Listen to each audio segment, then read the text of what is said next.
to the masters. Break it down. Let's break it down. It's time for the Muddy River Breakdown with Shuck Daddy and D.O.B. I'm Muddy River Sports Editor Matt Shuckman with my trusty sidekick, Dandy Don O'Brien. How are you, buddy? Good. What are you doing today? I'm enjoying life today. That's what it is. It's been a good weekend, and now we're off You to a had good... me working so hard last weekend. Well, you offered. Okay, so I did take the bullet on Friday night. You had me... Okay, so Western Big Six football trips are way different than basketball trips. You get home a lot later, don't you? Oh, my goodness gracious. At least with basketball, you know, the game will start 7:15, 7:30. Basketball takes an hour and a half. You're out of there. I mean, we would get home sometimes last year by 11. 11:30, which is fine. Okay. But, oh, my God, football. What time did you roll into town? 1. That's what I thought. 1 a.m. We left there at 12. So you went to Moline on Friday night for Yes, the correct. Quincy High School Western Big Six Yes. opener.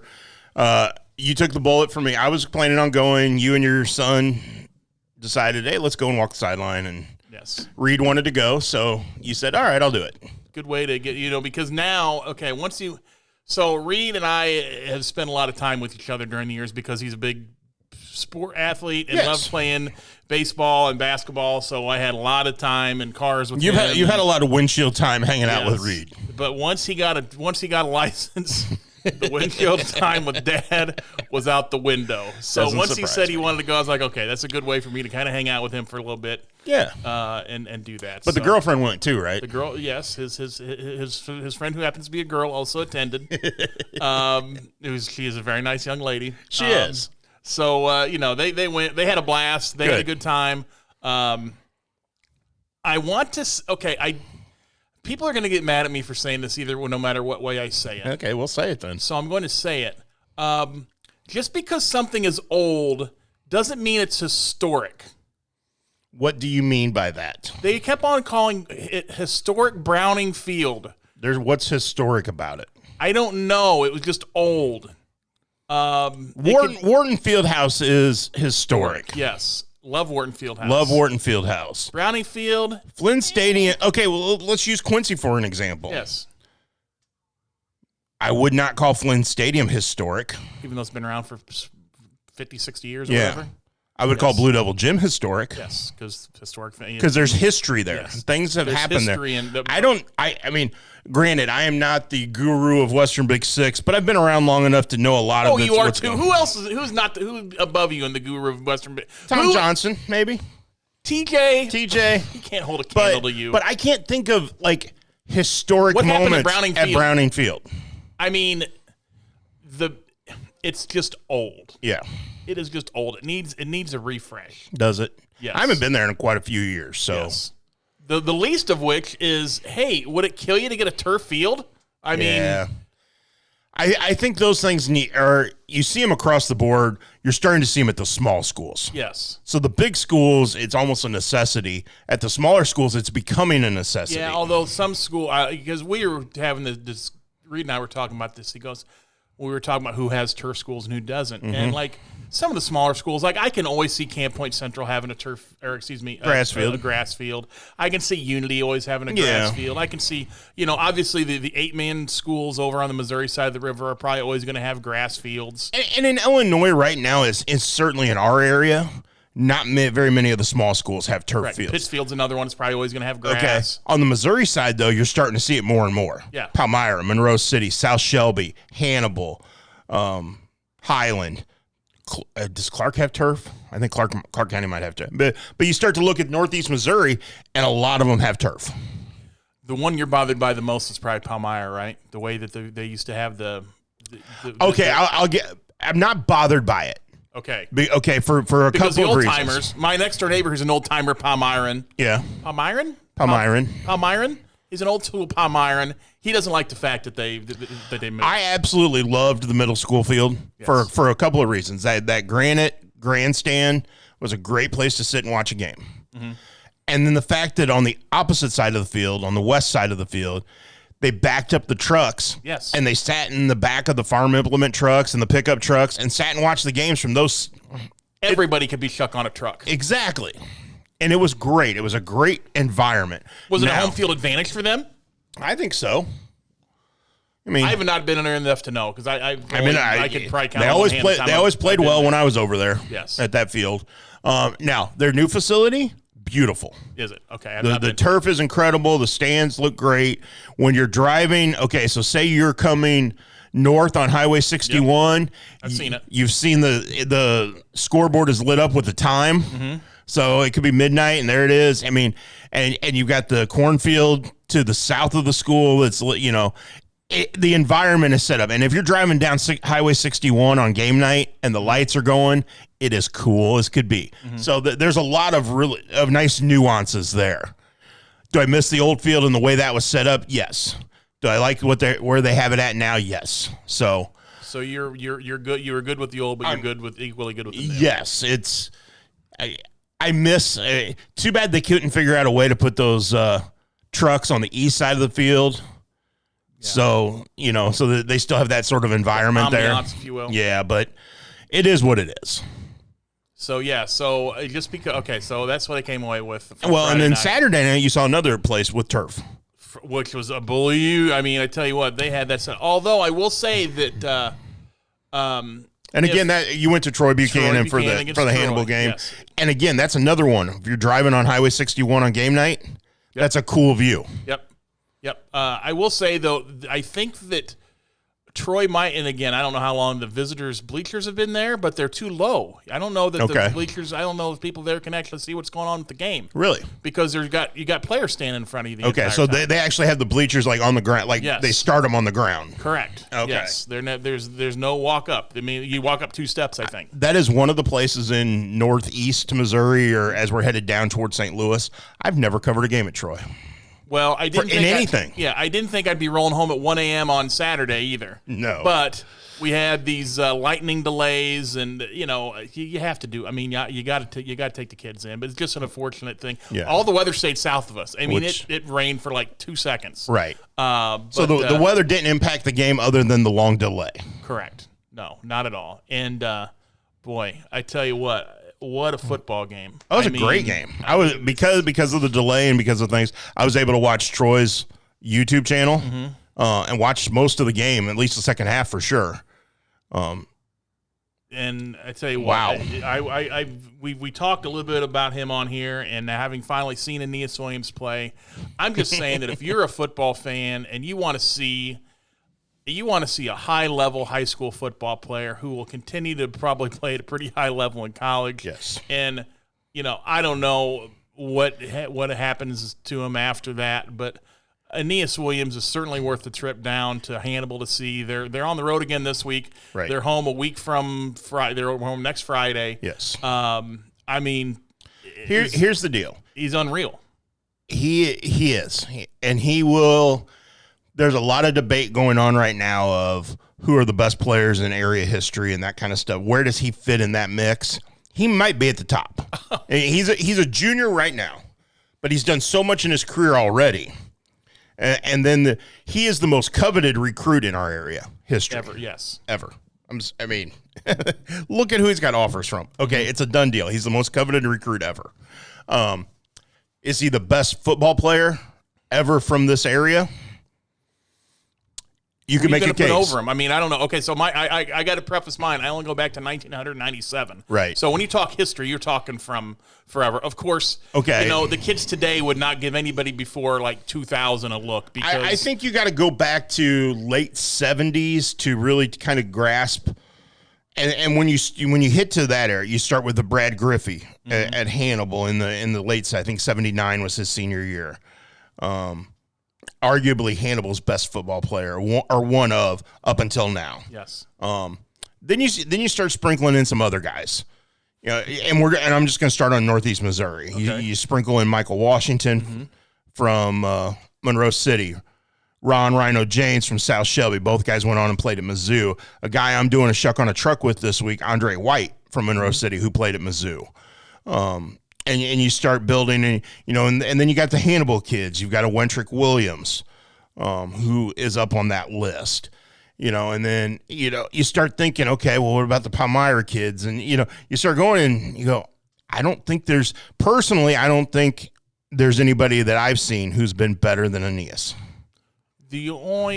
So I'm trying to think about kids who they're all men now, but players who went to high school in this area and then went to very high level D1. There hasn't been very many. You've got Eric Bush from Quincy High. Went to Michigan.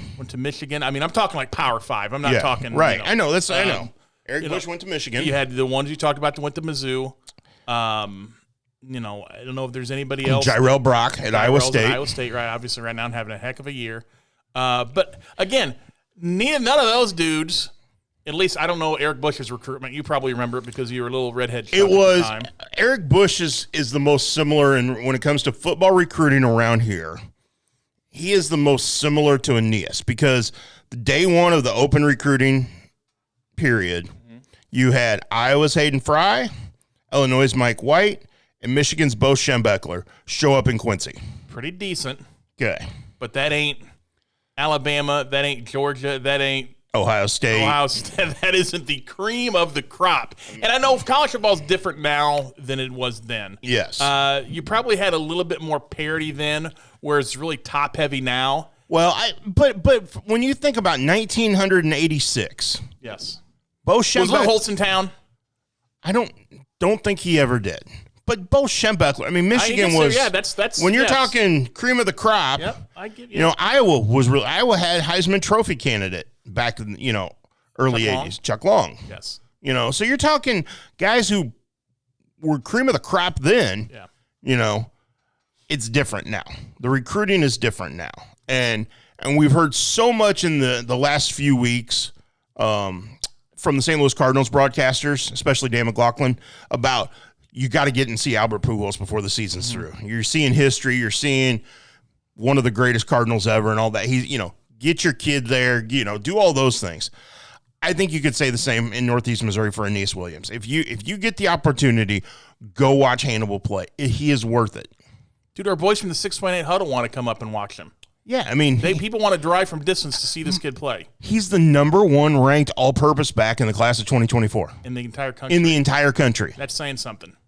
That's rare around here. He does stuff. I mean, the highlights have been out there. He had a ball that looked like to be a reception, but a kid stepped in front of him and intercepted it, and then he says, "No, I think I'll just take that from you, please." That was pretty impressive. Thank you. He did 2 fake punts last week. One, he absolutely trucked a kid who wound up being Troy Buchanan is one of their best players, ran over him. Yeah. He has another kid that tried to tackle him at the 3-on-1 touchdown run, and he just threw him off him in the end zone like he was a net. Well, and then the 80-yard touchdown run, the moment he hit that seam, I'm sitting there watching on my computer, and he hits that seam, and I went, he's gone.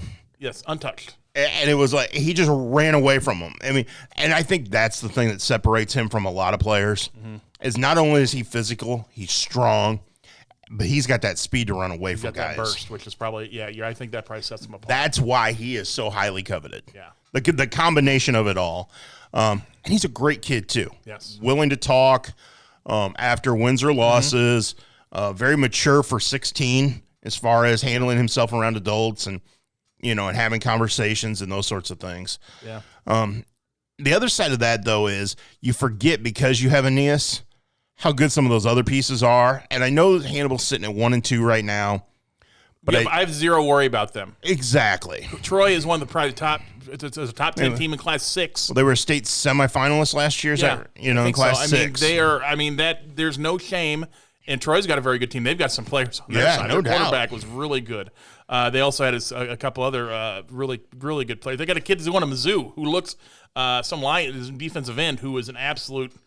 I mean, he's a monster of a human. Yeah. And yes, he took down Waylon Anderson for 1 sack last week. They're lucky he didn't get more. But I tell you what, So there's no, they've played Helias, Jeff City, and Troy, all 3 of which have, Troy's tradition's not that great, but they have a really good program now. Yes, they do. And he scored 15 touchdowns against those. Of course, 8 came in 1 game. Right. But I cannot imagine what he's going to do to the North Central Missouri Conference because right now, Jeff Schwender could say, okay, Aeneas, I think we'll get you maybe 5 this game. I mean, he can really. The North Central Missouri Conference is not stacked. Not at all. He can literally decide how many touchdowns. He might have more than 50 touchdowns this year. He might. He had 47 last year. And they went to the state semifinals. He might have 50 by the end of the regular season. By the end of the regular season, yes. That's what I'm talking about. Because he's 15, a third of the way through. Do they get 9 or 10 regular season? 9, so that would be 45, and then they'll get a district game. Yeah, so. If he stays on average. Yes. He's going to go over that. So. The only way he wouldn't is if they're just demolishing teams. And even then, in the first, he's going to get 3 to 4, 5, 6 touchdowns. They get to start a game anyway. You would think. So that was great. So, yes, I had a late weekend thanks to you, Chuck. But it was But worth you it. enjoyed it. I had a good time. Nothing like filing a story at 2:15 after a little Choco Bell. I'm not making you work hard this week. No, I only got one game on. One game, no this road trips. No. So Thank goodness. I give you plenty of time to watch the Spurs. Yeah, we're playing as we tape this right now. Okay, so I do have some news for you. Uh-oh. I'm going to pick an EPL team. Yes. Tyler Tomlinson and I broke it down. Oh, I haven't watched the Shuck on Truck. He was yet. on Shuck on a Truck last week. He is going to join us in the. Was this on the show or was this off air? No, this was on the show. Okay, I got to go back and watch. Okay. I watched anyway, but I really need to go back and watch now. Okay, so he's going to join us for the Muddy River Breakdown here in the coming weeks. Yes. He's going to discuss this with some of the English soccer players that are on the Clover campus. Okay. And they're going to pick me the right team to root for. Okay, so I believe it's Arsenal that Kroenke owns. Okay. Will you eliminate them?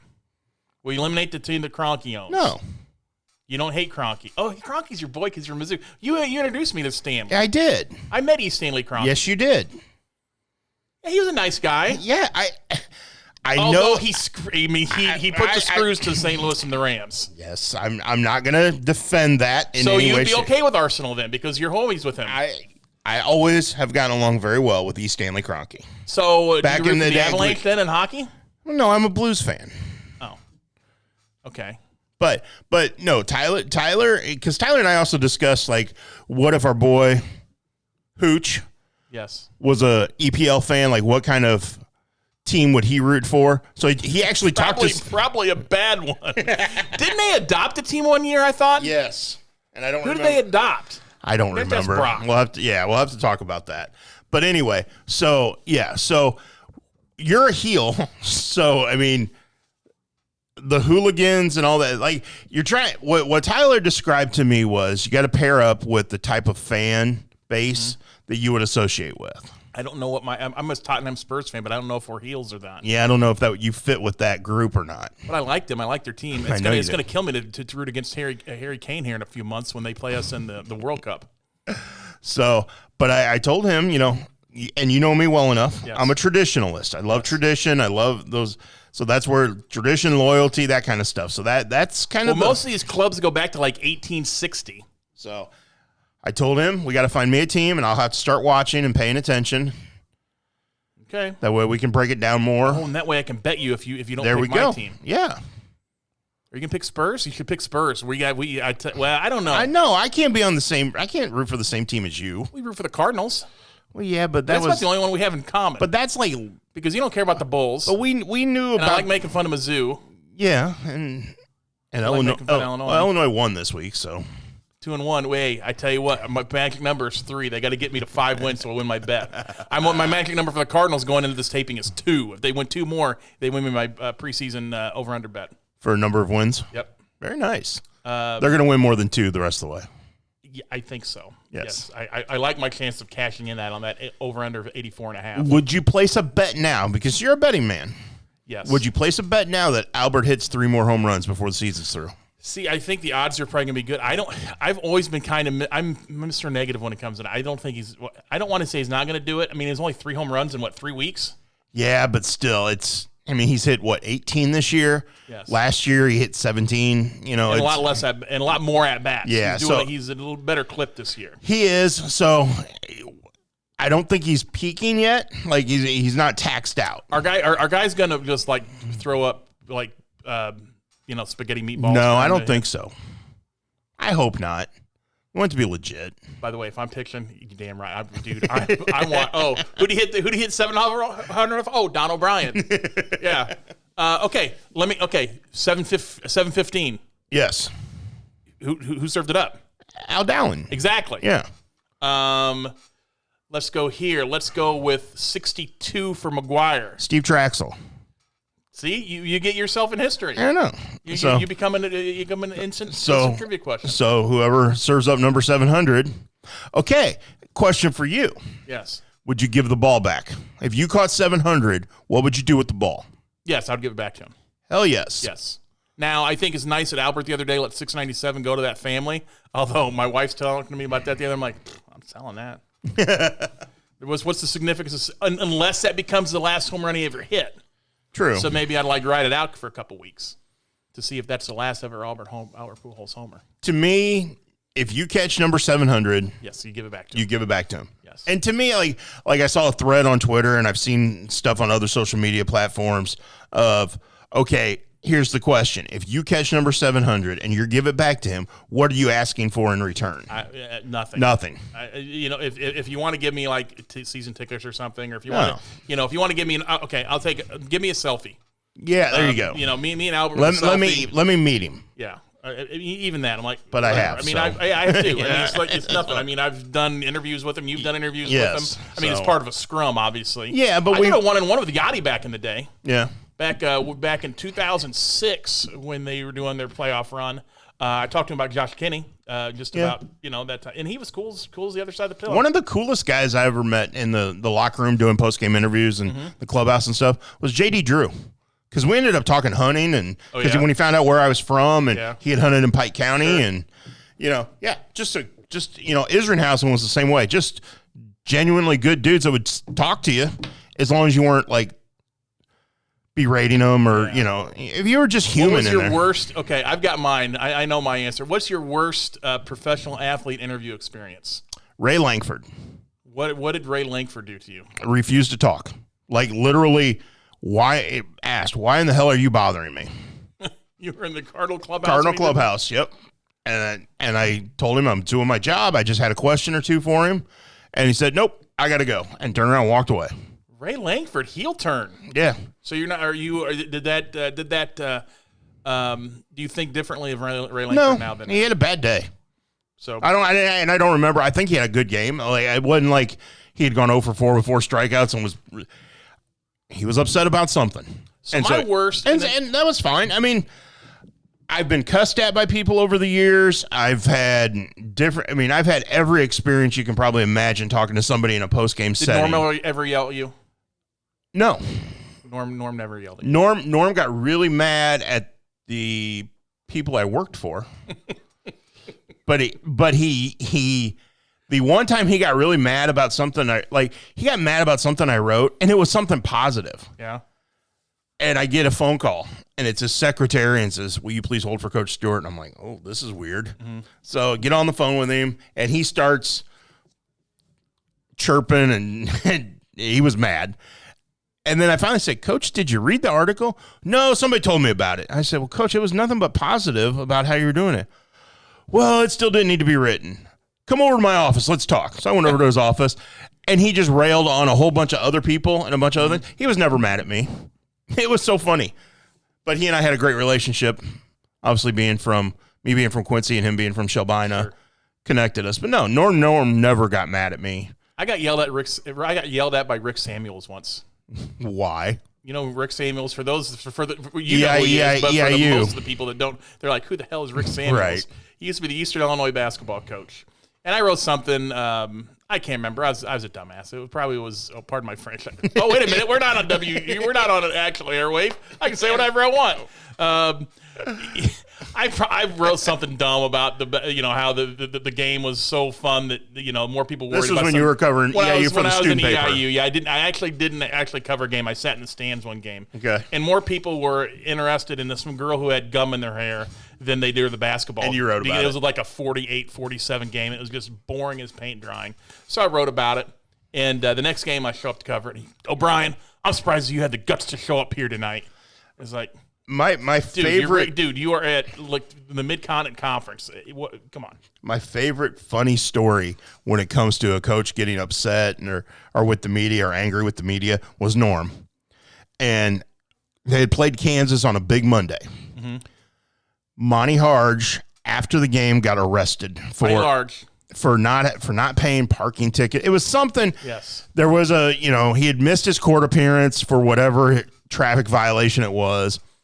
Well, they knew where to find him, Yeah, he was at the Hearn Center. So there was a story, in the Columbia Daily Tribune, who I was working for at the time, not written by me, written by one of our news reporters in the news section. Yes. In the news section.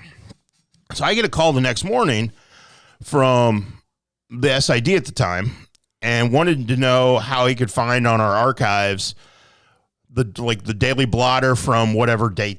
It was the day Monty had gotten arrested. I'm like, you showed him how to find it. Okay. No clue what was going on. So go over to the Hearn Center for the press conference, the weekly press conference with Norm.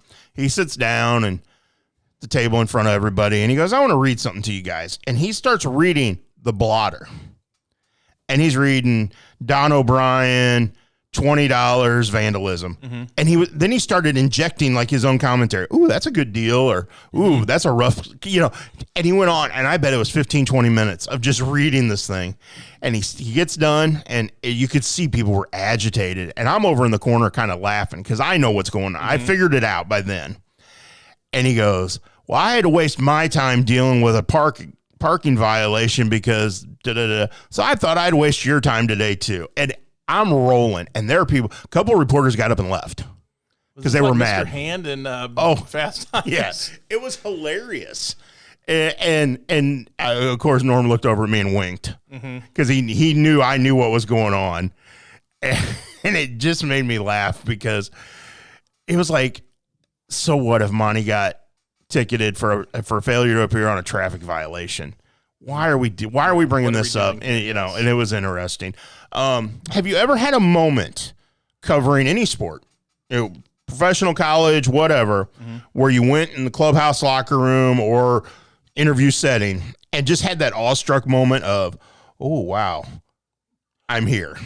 Okay, so no. I think by the time I was old enough to be in those types of situations, I wasn't. But I will say that back in 2005 at the NCAA tournament, J.D. Hamilton was good enough to hook us up with the press pass because Illinois was in their Final Four. So I covered the Final Four that year because it was down in St. Louis.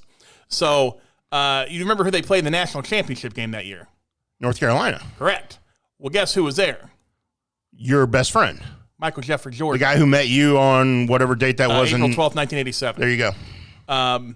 So I did. So it wasn't an interview setting, but I saw him in the bows, and he had he was walking, so I rushed up and I walked next to Jordan for 15 or 20 feet. I was like, yeah, let's go. I was like, that's Jordan. So I did have my starstruck moment. By the way, I never did tell you my worst experience with a pro athlete. No, what was it? Okay, so the interview itself was fine. I mean, Todd Light from the St. Louis Rams. Okay.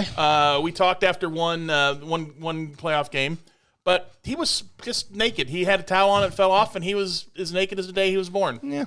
So I've had that happen. That was a little. I gotta say that when you're in the clubhouse, those things happen. And, I know, but it was a little uncomfortable because I'm like, what are we doing here? I will say for all the How about people. Have you ever been starstruck by Willie? That was the one. That was the one. One of the first times. Probably it wasn't the first time I was in the Cardinal clubhouse. But there was one time, and I'm walking through the Cardinal clubhouse getting ready to do interviews, and I had stopped, and and this voice behind me says, "Excuse me." Willie. And it was Willie. He wanted to get to his locker, and it was Willie McGee. And I just, you have that moment like, that's Willie McGee. Well, back when I met, and it was like, okay, and then you quickly compose yourself, like, okay, that was really cool, but move on, And again, I had the opportunity to interview him at some point in time then later on, and it was really cool. But that very first moment, because he's my favorite Cardinal of all time, and that it was just like, ooh, okay, that's really cool. But I think you get to a point, especially when you're in the business that we're in, you go to those situations and you learn how to turn it on and turn it off.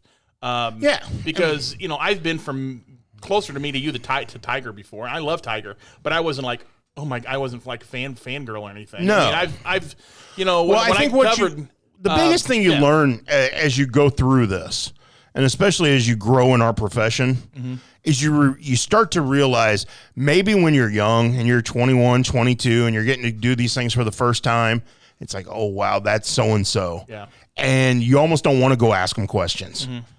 And then you realize they're just human. Yes. A lot of them will sit and talk to you.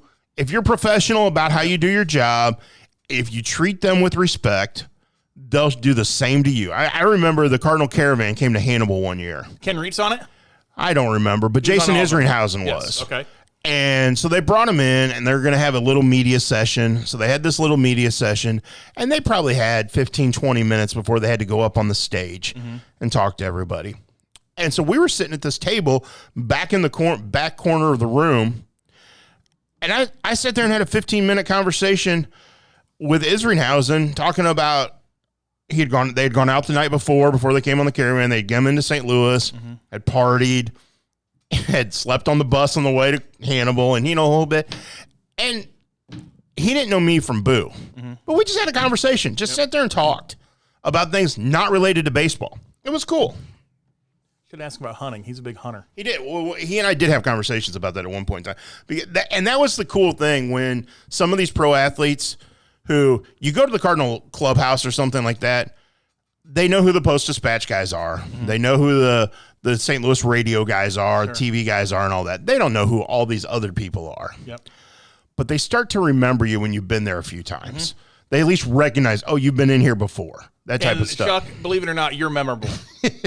I don't hide in a crowd, do I? No, they're like, hey, there's that guy again. Yeah, exactly. Well, then they figure out where you're from. Well, with a couple of those guys, like I said, with J.D. Drew, Isringhausen was one, they figured out that was up here from prime hunting country. Yep. So it was real easy to not talk baseball and talk hunting with those guys because they would bring it up because some of those guys are big-time hunters. Yep. They'll probably, some of them probably even own land around here now after that, I know several of them used to at least, so it's kind of cool. And the other part of this is when you build the relationships, and it's different on the professional level. But we've seen some guys come through Quincy or the surrounding area who've gone on to significant careers. Sure. Luke Guthrie, for example, playing on the PGA Tour. We've got Jyrell Brock playing at Iowa State right now. We've had, Jack Cornell got Josh Raby played. Josh Raby played for the Major Leagues, yes. Josh Kinney played in the major leagues. The neat thing about it is those guys always remember where they came from. Oh, without a doubt. And they're not. They don't. Here, I'm a pro athlete. I'm going to snub you now. Yep. None of that. None of that. Nope. None of that. Nope. Some great guys out of that group. A lot of good dudes. So, what are you looking forward to this week? Anything exciting? What am I looking for? Well, you got me going to the UT Quincy High game on Friday night. I think that will be a homecoming game, correct? Homecoming game, yes. I will not be the king. Prom king, by the way, Galesburg High Class of '89. Did they have a crown big enough to fit your head? No, it actually didn't. The sash did, but the crown was. There's no way in God's green earth that crown was going to fit my head. I don't even know what happened. I mean, it didn't even last 10 seconds on my head. Do you remember who your prom queen was? Oh, sure, Amy Wiggins. She was another Costa girl. Okay. We were an all Costa prom king queen. For the people around here who don't know, Costa Catholic, Catholic grade school. Costa grade school, and we K through 8, and we didn't have a high school, so there was no Quincy Notre Dame equivalent. Right, you just went to Galesburg High School. Yeah, we just went to the high school. So, anything else I'm looking forward to this weekend? I mean, I'm going golfing. I'm going to Innsbruck and golfing on Sunday. Are you? BBB Innsbruck. boys. That's a nice course. Yes. Joel got me in. Okay. So, yeah.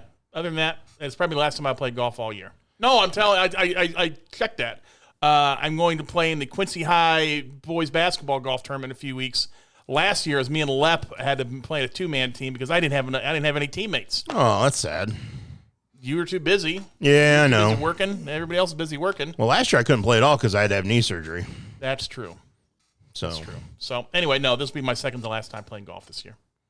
There's a few outings coming up. I know Quincy University baseball team has its outing coming up. The QU football team has its outing. The Quincy High basketball team.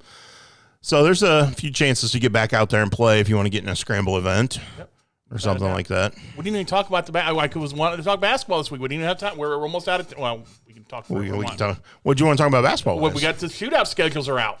They are. Quincy Notre Dame's going to go down to Highland and play the host Bulldogs, and they're an early game too. The second game of the day. Yeah, that'll probably be like a 10 a.m. or 10:30 a.m. start. It's something like that. I know they're the second game of the day. Yes, but if you're a Notre Dame fan and you go down there, Don't just go down there for the Notre Dame Stay. boys game and hike Stay. back. Stay the entire. That's my plan. Stay there the entire day. And That's kind of what I was planning on doing. yeah, oh yeah, because there are. I mean, Moline's in the The feature very game night. They're the that very night. last game of the night against Vashon. Saw Sean Taylor last week. Yeah. When I was up in Moline. Oh my God, the schedule they're playing. They're playing Simeon. They're playing Vashon. They're playing. I mean, it's like a who's who of basketball teams they're playing. Well, when you've got 2 kids going to Iowa and he some said. other really talented kids, and people look at you and go, "You might be a team that could battle for a 4A state championship." yeah, there's no reason to play Muscatine this year. Right.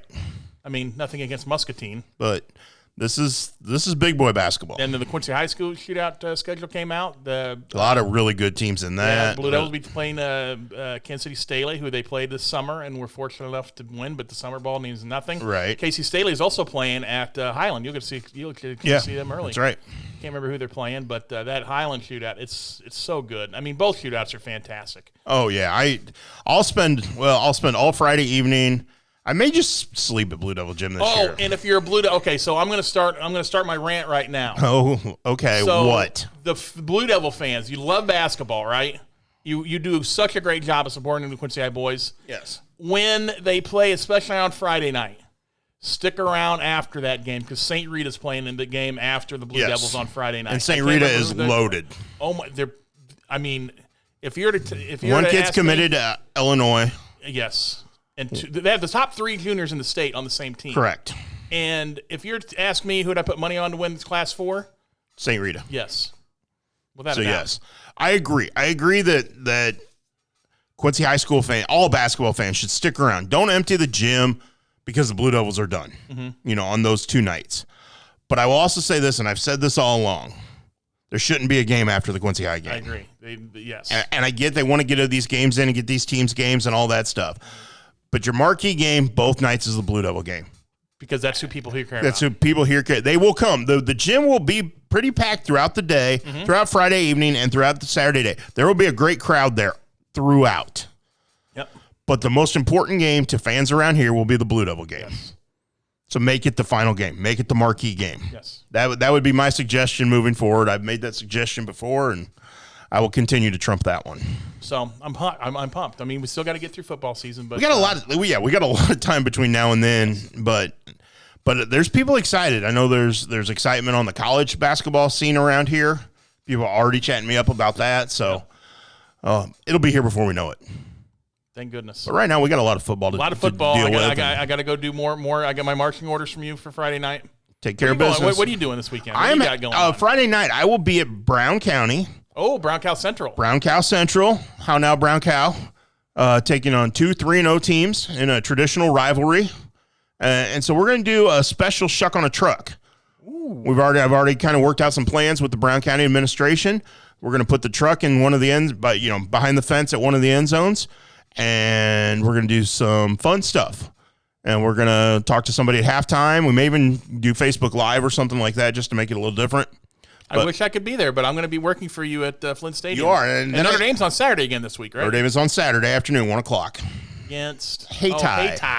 coming up from Southeast Missouri. So They in the Boot Hill, ain't they? they're way down there. Monroe City played them in Did the I say state it right? Boot quarterfinals Heel? last year. Boot Hill. Boot heel.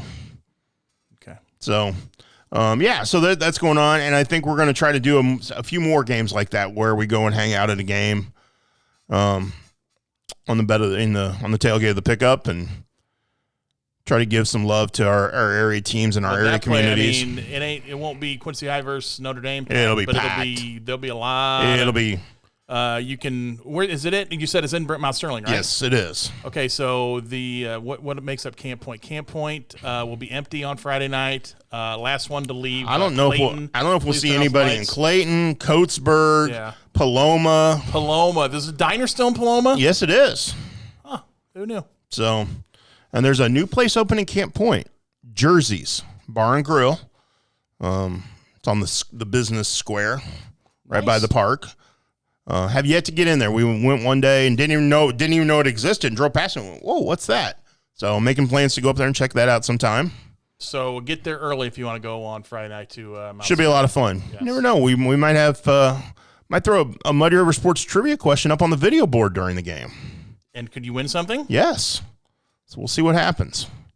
Could make it fun for a fun night. Should be and we got another great game going the on. weather's going to be going good for the next several days. We too. have 2 3-0 teams facing off over in Northeast Missouri as well, over at Langford Field in Monroe City. Monroe against South Shelby. So a good CCC matchup. Stevie Dirt getting that call? Stevie Dirt's hanging out at the raceways this weekend. They got some raceway extravaganza going on Friday. He's all excited. So there's some big racing thing going on. I don't know the title of it and all that. He's Mr. Raceways at Adams County Speedway. And it's going on Friday and Saturday. And he's all excited because they're doing breakfast at the Bull Ring on Saturday. He doesn't get up for breakfast. Well, I think he might this week. I think he might get up and go have breakfast at the Bull Ring because of what's going on this weekend. I'm anxious. If he gets up before noon, it's a miracle. Monumental feat for him. Yes. So there's all kinds of stuff going on. Yeah, it's going to be a busy weekend. It's going to be a fun weekend. Yeah. And you know what? The good thing you do? You can read it all about it on MuddyRiverSports.com. That's right. We got you covered. We posted 8 stories on Monday. It's awesome. So it's good stuff. More Prairie State profiles and show me spotlights coming up this week, and more Shuck on a Truck. And of course, you've always got the Muddy River Breakdown. That's right. Every week. Know what the Shuck this week. Next week's what the Shuck. Yes. Doer and I flip every week. So this week I'm headed over to KHQA to tape the Tourisms podcast with him. I like your guys'. I like listening to that because it's totally different from what you and I do. Yeah. You guys actually, and I tell you what, if I'm sitting there listening to you guys last week, and you both have, and maybe Doer a little bit more so than you, have encyclopedic knowledge of like, if you asked him a Keokuk girls softball player from 7 years ago, he would know it. Tell you, yeah, he would. Lineup. And again, I'm not dissing you because you don't have that same. You know a lot, but I think he keeps a lot of that up. He uses gray matter as gray matter for a lot of it. Yes, he does. But you guys were breaking down soccer. You guys are breaking down volleyball. You guys are breaking down. Not obviously football is on there, but you guys you talk about golf. I think that show is great. Is for the simple fact that you get those other sports that. And it's where you and I will talk about a variety of things. Yes. That when he and I break it down, we break down, and it's mostly high school. Yes. That that's his strike zone. You know, and he'll tell you that. And you watch his newscast, you read Tourisms, the high school sports in this area, specifically outside of Quincy, but the area in general. That's his bread and butter. Yep. And he's very good at it. So Tourisms this week, What's Shuck next week. You got to listen to those because they are great. Again, if I had a girl who was playing volleyball, I would, want to, see what you guys are talking about because you guys don't just talk about one team. You don't just talk about Quincy High or Notre Dame. You talk about and we were both at the Quincy High versus Notre Dame tennis match on Monday. We'll both be at the Running Raider Invite as we sit here and tape this on Tuesday. We'll both be out at South Park today, I'm sure. Yep, without a doubt. And you want to spread the wealth and the love. And make sure everybody understands that what's going on in the area because it's not just football. Yep. And you can't get to everyone, but you try to at least, you at least try to do what you can. Well, and that's why we brought out the Prairie State profile and the Show Me Spotlight to try to highlight some area kids that we don't always get to. We try, but there's great stories out there if you just got to find them. And you and Chris will talk about all those people. Yep. Where you and I might not. And make sure to check out MuddyRiverSports.com this week. Got a cool story dropping, I believe, on Wednesday on Birdies for Brain Cancer. Oh, okay. Initiative by the Quincy High School boys and girls golf teams. Oh, so very nice. Good job by them. Yeah, so it's a really cool story, honoring a parent who's no longer here, but has left a lasting impact on those kids. Very nice. Good job by them. So check that out, and then check us out again next week. Sounds good. For more of the Muddy River Breakdown. Appreciate you stopping in today. Thanks, buddy. We'll do it again next week. Yep. For Don O'Brien, I'm Matt Shuckman. This has been another episode of the Muddy River Breakdown. Bow to the masters. Break it down.